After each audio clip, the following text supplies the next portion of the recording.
할렐루야. 아멘. 하나님께서 우리의 삶과 인생을 주님 오시는 그날까지 붙들어 주시고 지켜주시고 구원하여 주실 줄 믿습니다. 요즘 들어 부쩍 우리 사회에 뜨악한 일들이 많이 벌어지고 있죠. 특히 그 증오 범죄 곳곳에서 빈번하게 일어나고 있습니다. 덕분에 평안한 일상을 꿈꾸고 그런 날들을 바라고 소망했던 우리 보통 사람들의 소박한 이 바람은 늘상 지금 위협받고 있습니다. 모두 다 이런 일들이 일어날 때 분노합니다. 아마 여러분도 뉴스를 보시면서 분노하셨을 겁니다. 저도 분노했습니다. 하지만 이런 반사회적인 범죄들을 단순히 당사자들의 문제만으로, 그 사람의 문제만으로, 어떤 사람의 일들로만 우리가 치부해 부려서는 곤란합니다. 우리는 여러분 서로 알게 모르게 서로 연결되어 있고 그런 방식으로 세상은 작동하고 있고, 그러니 아무리 사소한 문제라도 우리 자신과 아주 무관하다고는 할 수가 없습니다. 모든 것이 나 중심으로 작동되고 있는 이 이기적인 세상이 되고부터 우리가 잃어버린 것들이 참 많습니다. 우리 사회는 서로 그리고 함께라고 하는 단어를 송두리째 잃어버렸습니다. 여러분 잠깐만 돌아서 생각해 보셔도 가까운 과거에 어느 집에 좋은 일 있으면 마을에 어떤 일들이 벌어졌습니까? 서로 앞다투어서 축하해주고 잔치 열어주고 잔치 함께 나누었습니다. 같이 기뻐해주고 같이 축하해줬어요. 그래서 마을의 기쁨, 마을의 어떤 즐거운 일들로 삼아주었습니다. 기꺼이.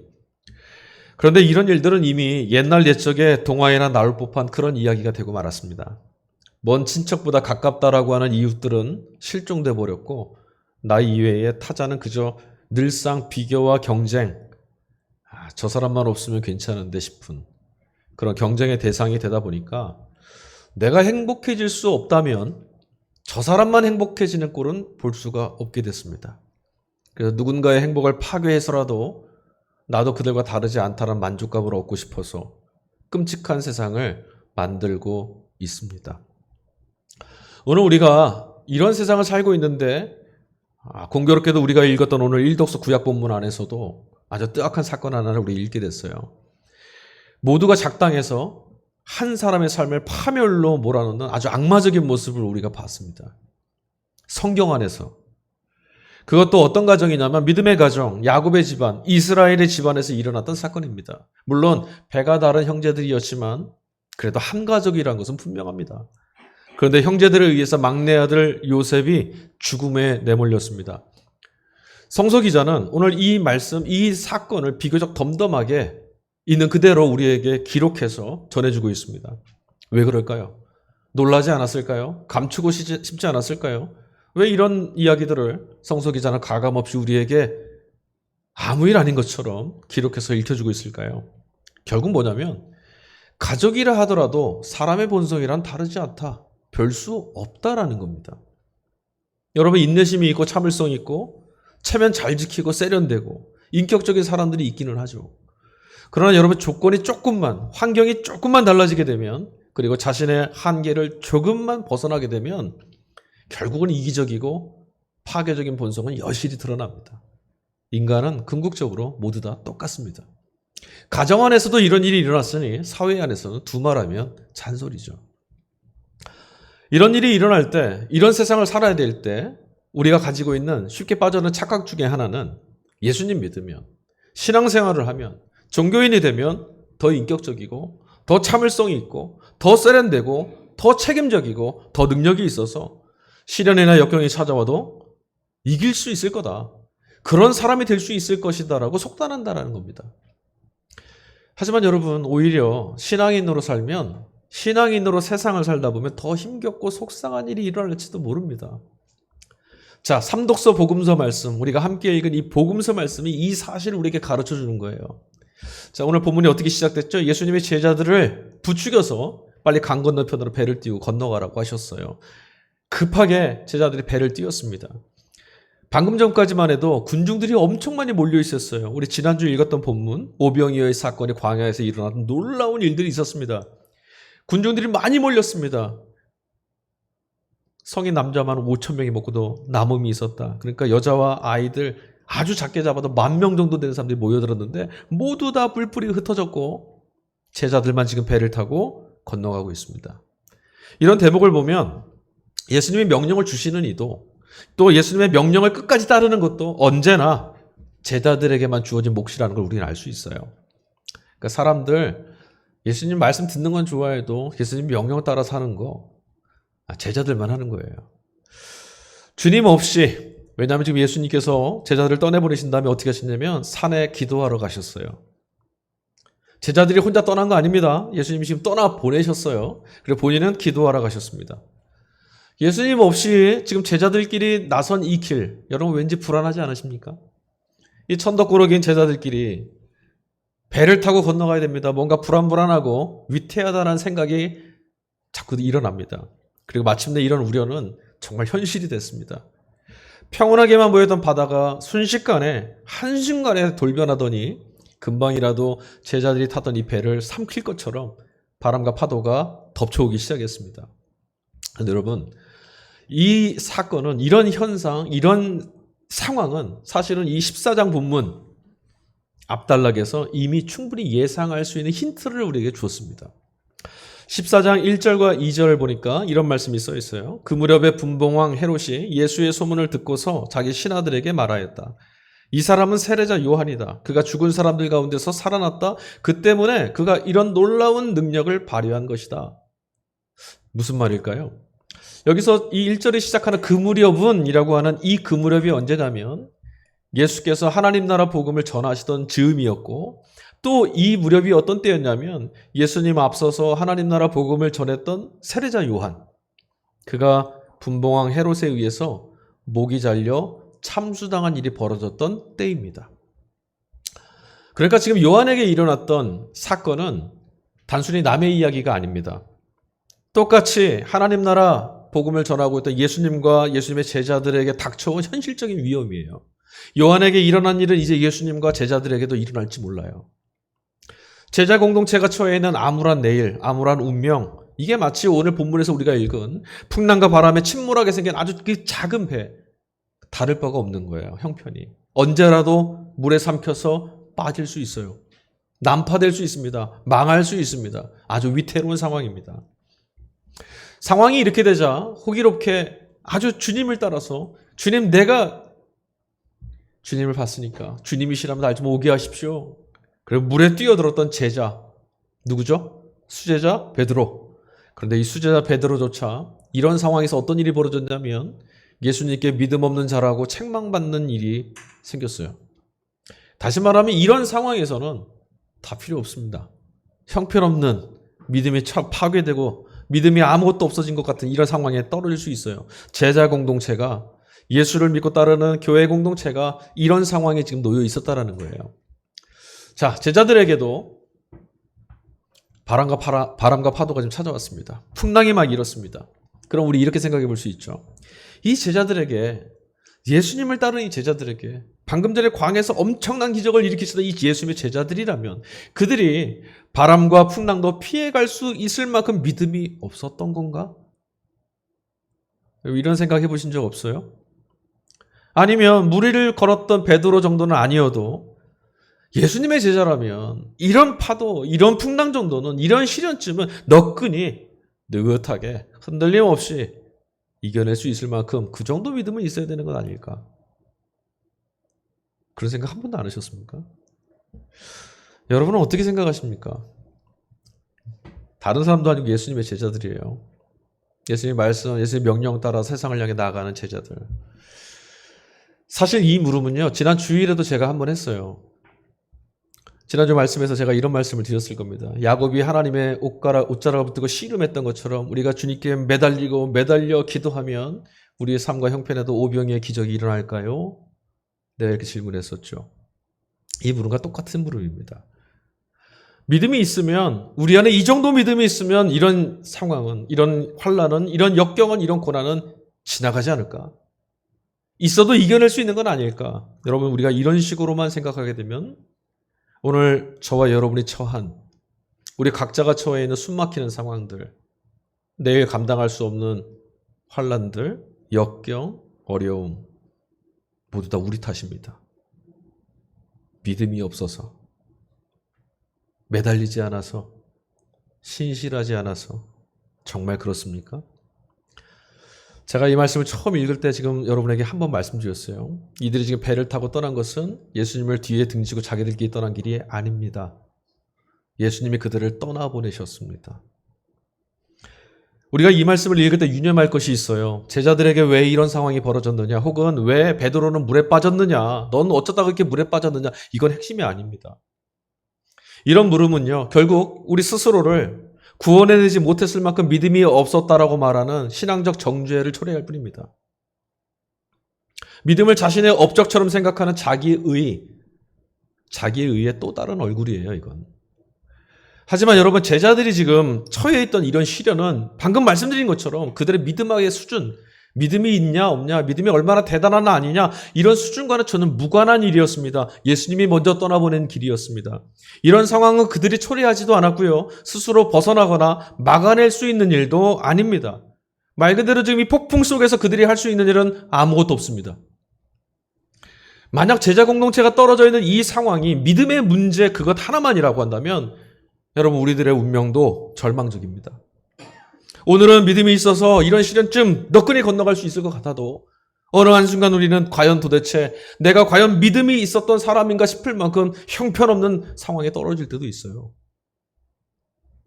베드로는 공포를 이겨내고 사나운 파도 속으로 몸을 던졌습니다.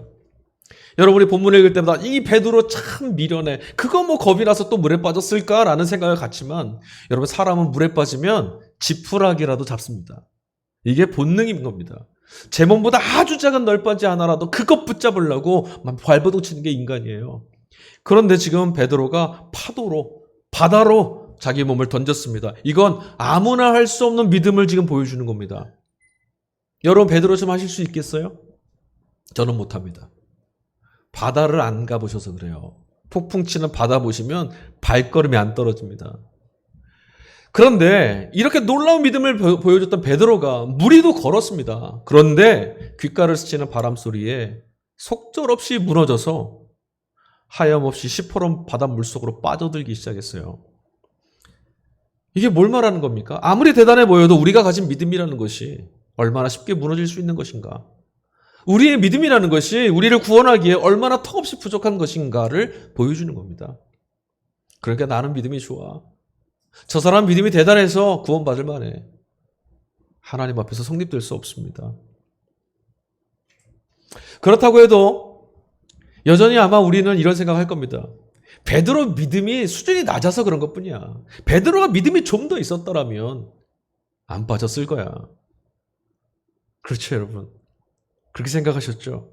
나도 그렇게 생각했습니다.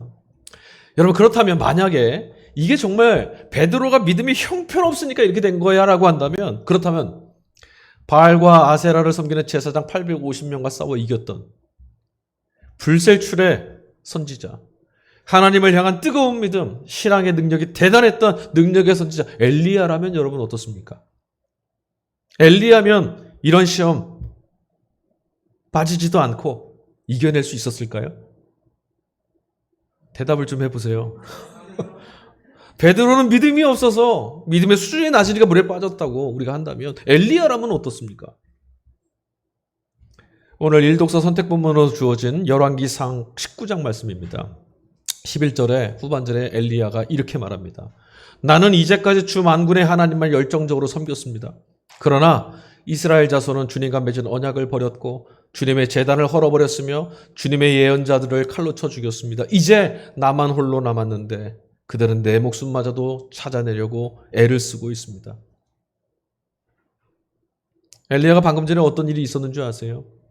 여기까지 오기 전까지 그는 하나님께 차라리 날 좀 죽여달라고, 무서워 죽겠다고, 이세벨이 나를 죽이려고 한다고, 아하방의 아내 이세벨이 자신의 선지자들을 때려 죽였다고, 칼로 쳐 죽였다고, 너를 죽이고야 말겠다고 협박하는 그 말에 엘리야가 지금 도망치다가 기진하여서 하나님 갈 데가 없습니다. 차라리 날 죽여주십시오라고 했었어요.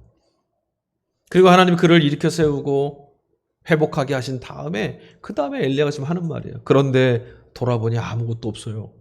망했어요. 믿음을 마치 대단한 사람이 되기 위한 능력 정도로 생각하는 것은 성경이 말씀하고 있는, 성경이 우리에게 가르쳐주는, 성경의 구원에 이르기 위해 필요하다고 말했던 믿음, 이것에 대한 전적인 오해입니다. 여러분, 우리 중에 누구라도 엘리야처럼 또는 베드로처럼 그런 믿음을 행사할 수 있는 사람이 있을까요? 여러분, 우리 중에 어떤 사람이 엘리야처럼 850명이 자기를 둘러싸고 있을 때 나는 하나님을 믿겠노라고, 하나님의 역사를 기대하겠노라고 당차게 믿음을 보일 수 있을까요? 우리 중에 누가 시련과 환란이 가득한 그 땅에 베드로가 물 위에 뛰어든 것처럼 나는 주님만 있으면 너끈히 갈 수 있다고, 괜찮다고 뛰어들 수 있을까요? 이런 상황에 떨어지면 우린 다 똑같습니다. 베드로도 그랬고 엘리야도 그랬습니다. 자, 이 본문은요, 주님이 주인을 잃고 비틀거리고 흔들리던 이 배 위에 오르셨을 때, 주님이 배 위에 주인 됐던 그분이 오르시자마자 다시 중심을 잡을 수 있었다라는 이야기로 끝나죠. 주님이 함께 계시면, 이것이 오늘 말씀의 핵심입니다. 비록 물고기 2마리, 보리떡 5개처럼 볼품없는 것들이라 하더라도, 우리 지난주에 봤습니다. 주님의 손에 들리워졌을 때 어떤 일이 일어나나. 우리의 믿음이 좋아서 우리가 그것들을 붙들고 씨름하면 어떤 일이 아니라 주님 손에 들려졌을 때, 작은 바람 속에도 물속에 빠져들 수밖에 없을 만큼 연약해 보이는 이 제자 공동체, 그 중에 대표라고 하는 수제자 베드로조차도 그 작은 바람 소리 때문에 물속으로 빠져들었는데, 이런 이들인데 어떤 파도와 풍랑 속에서도 침몰하지 않게 될 수 있었습니다. 언제요? 주님의 손에 들리워진 제자들일 때. 요한을 살해했던 서슬퍼런 권세, 분봉왕이, 세상이, 유대사회가 그들의 목숨을 지금 위협하고 있어도, 그런 즈음이지만, 그런 무렵이지만 예수님 손에 들리워진 이 제자 공동체의 걸음을 막을 자는 없습니다. 여기에서 핵심은 뭐죠? 제자들이 아닙니다. 제자들이 얼마나 믿음이 좋았느냐, 제자들이 얼마나 용기 있었느냐가 아닙니다. 이 본문에서의 핵심, 이 사건의 핵심은 바로 예수님입니다. 사도 바울은 이독서 서신서에서 제자 공동체인, 신앙 공동체인, 교회 공동체인 저와 여러분, 우리 모두의 희망의 근거가 바로 여기에 있다고 외치고 있어요. 로마서 10장 13절, 주의 이름을 부르는 사람은 누구든지 구원을 얻을 것입니다. 할렐루야. 여러분, 여기가 복음의 핵심이거든요. 주님의 이름을 부르는 자는 누구든지 구원을 얻을 것입니다. 바울 사도가 지금 말한 거예요. 세상을 둘러싸고 로마의 권세 안에 우겨쌈을 당하고 있는 우리지만 주님의 손에 붙들려 있다라면 우리는 구원을 얻을 것입니다. 여러분, 우리의 구원은 우리의 믿음, 우리 자신의 믿음에 있지 않습니다. 바람이 불면, 그냥 바람만 한번 불면 믿음 언제 있었는가? 저 사람이 믿는 사람이었는가 싶을 만큼 형편없이 무너지는 것이 우리라니까요. 그런데 이런 믿음조차도 붙들어 주시는 예수님께 우리의 구원이 달려 있는 거예요. 이게 되게 중요한 겁니다. 하나님께서 여러분 만약에 우리를 향한 구원의 의지를 철회하시면 어떻게 될까요? 이건 믿고 갔는데 하나님이 야, 나 마음 바뀌었다. 그럼 어떻게 될까요? 억울하지만 우린 별 수가 없어요. 만약에 예수님께서 인류 구원을 위한 하나님의 보내신 그 길을 거절하셨다면 어떻게 됐을까요? 우린 전적으로 믿습니다. 아무리 외쳐도 우리의 구원은 우리의 힘으로 얻을 수 없습니다. 이건 정말 말 그대로 전적으로 예수 그리스도를 통해서 이루신 하나님의 주권적인 역사, 주권적인 권한이에요. 그래서 구원은 바울 사도의 이 외침처럼 오직 그리스도, 예수님의 이름 안에서만 성립될 수 있는 겁니다. 이건 우리가 뭐 설득을 하거나 타당하다, 인정하다, 뭐 이런 여지와 전혀 관계가 없습니다. 그런데 여러분, 오늘 바울 사도가 외쳤던 이 말씀 중에서 정작 우리들이 하나님 편에서 말고 우리들이 주목해야 될 단어는 다른 곳에 있습니다. 주님의 이름으로 말고요. 여기에 한번 집중해 보세요. 누구든지. 만약에 여러분 어떤 사람에게는 구원이 됐는데 또 어떤 사람에게는 구원이 될 수 없다면 이런 예수님을 우리 모두의 구원자라고 부를 수 있겠습니까? 어떤 누구에게는 너 정도면 내가 충분히 구원할 수 있을 것 같아. 근데 어떤 사람을 보니까 상황이 너무 지금 힘들어져서 못할 것 같아.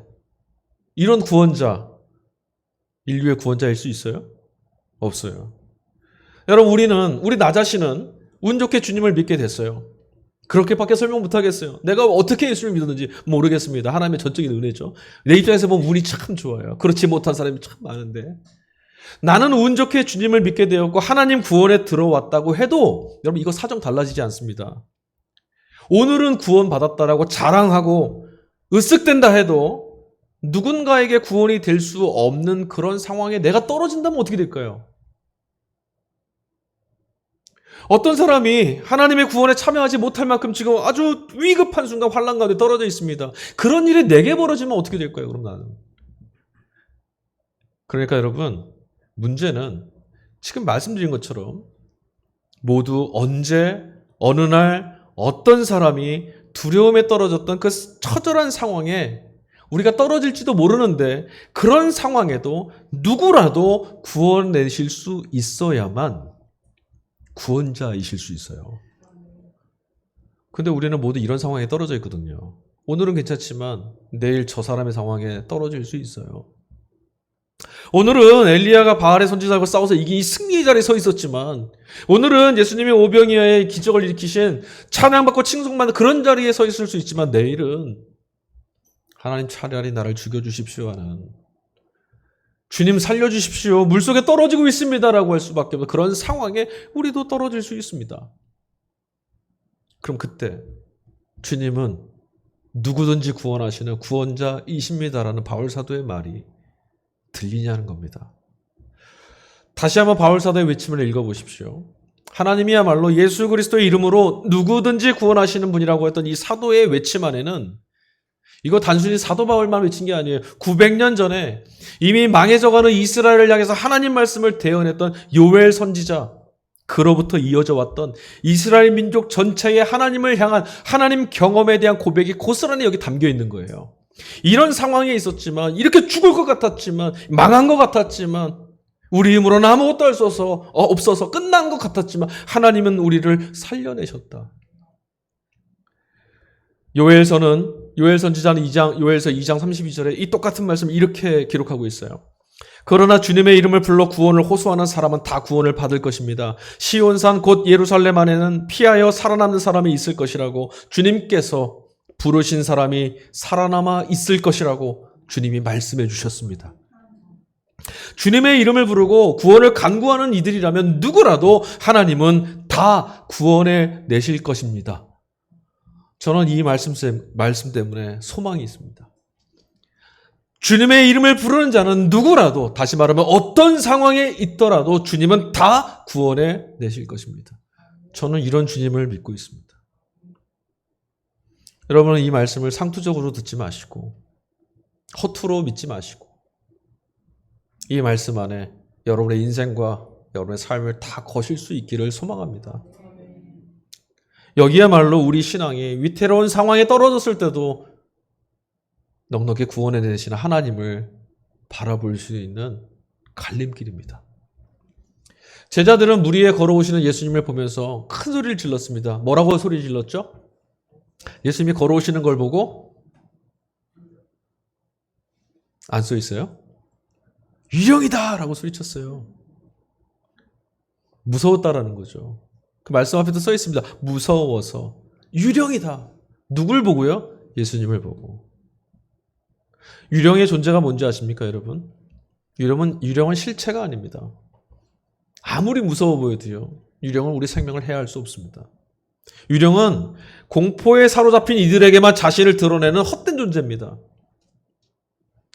두려움에 떨어지게 되면 우리도 제자들처럼 헛것에 사로잡힐 수 있습니다. 예수님과 유령을 구별해내지 못할 만큼 위급한 순간이 우리를 찾아올 수도 있습니다. 뿐만 아닙니다. 예수님의 제자 공동체가 나아가야 되는 그 길에는 여전히 거센 풍랑과 파도가 있습니다. 오늘 이 길을 헤쳐갔다고 내일은 없냐? 그렇지 않습니다. 이제부터 시작입니다. 바람과 유령, 끊임없이 예수의 사람들을 덮쳐올 겁니다. 그럴 때마다 우리 힘으로는 또다시 베드로처럼 끝도 보이지 않는 심연 밑바닥까지 빠져들고 말 겁니다. 그러니 여러분 자신을 의지하지 마십시오. 이제 물에 빠지게 된 거라니까요, 우리가. 어떻습니까? 두렵습니까? 아니요. 그러나 여러분 두려워하지 마십시오. 절망에 떨어졌던 엘리야에게 하나님이 위로의 말씀을 주셨는데 뭐라 하셨냐면 아직 7,000명이 남아있다. 온통 희망이 다 끝장나버려서 아무것도 없다고 절망에 짓눌려 있는 엘리야에게 하나님은 아니야, 아직 끝나지 않았다. 내가 남겨둔 것이 있다라고 말씀하셨거든요. 여러분, 우리들에게 아직 희망의 이유가 남아있습니다. 여러분에게도 저에게도 이 시대에 아직 희망의 이유, 소망을 갖고 살아가야 될 이유가 있어요.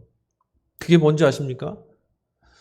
바닷물 속에 빠져들어서 죽게 생겼을 때 주님 살려주십시오라고 베드로가 외쳤습니다.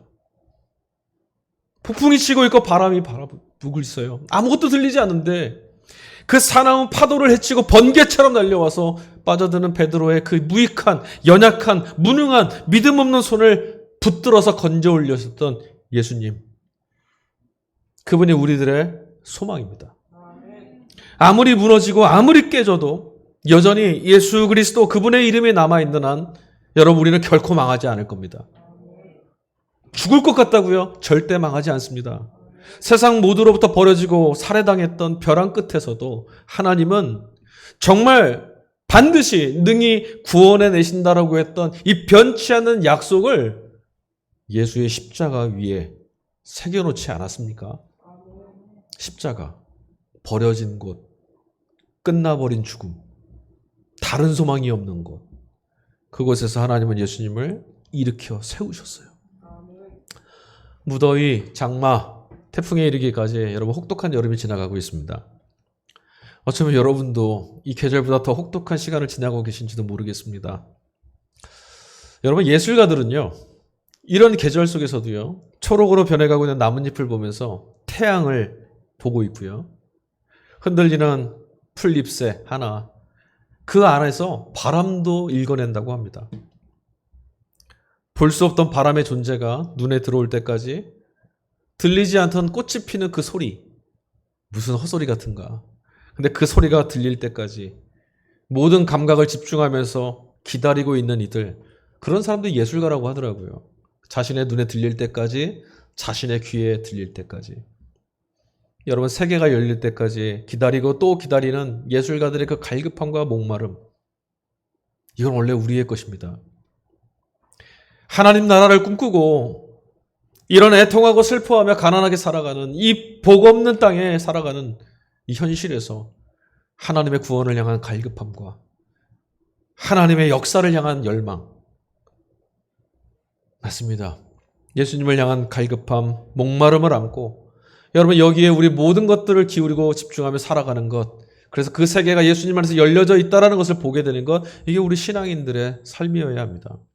예수님 안에 일어났던 하나님께서 하신 일, 마음과 뜻을, 영혼을 다하여서 그 일에 여러분의 모든 것들을 기울이며 살아가 보십시오. 당장 눈앞에 보이는 것이 시퍼렇게 다가와도 몸부림쳐서 살 수 있는 게 아니에요. 거기에서 우리의 손을 붙잡아내신 예수님, 그분께 우리의 마음과 영혼, 모든 시선을 옮기셔서 오늘도 예수의 이름으로 누구라도 어떤 상황에서라도 구원하시는 하나님의 역사를 경험하며 살아가실 수 있는 우리 모두가 될 수 있기를 간절히 축원합니다. 내 힘으로 몸부림쳐서 괜찮았다 생각했는데 심연 속에 빠져들어가 망하게 되는 인생이 아니라, 사람들이 참 대단하다 칭찬했지만 죽게 생겼습니다 말하는 홀로 잠 못 드는 그런 밤이 아니라, 언제나 어디서나 내 곁에 찾아오셔서 연약함을 책망하지 않고 끌어안으시는 주님, 기꺼이 우리의 주님이 되어주시고 기꺼이 우리와 한 몸 공동체가 되어주시는 예수님, 그분에게 우리의 모든 소망을 걸고 한 걸음씩 한 걸음씩 걸어가신다면 우리는 강 건너편에 예수님과 함께 닿을 수 있을 줄 믿습니다. 우리 시간에 찬양 같이 불렀으면 좋겠습니다.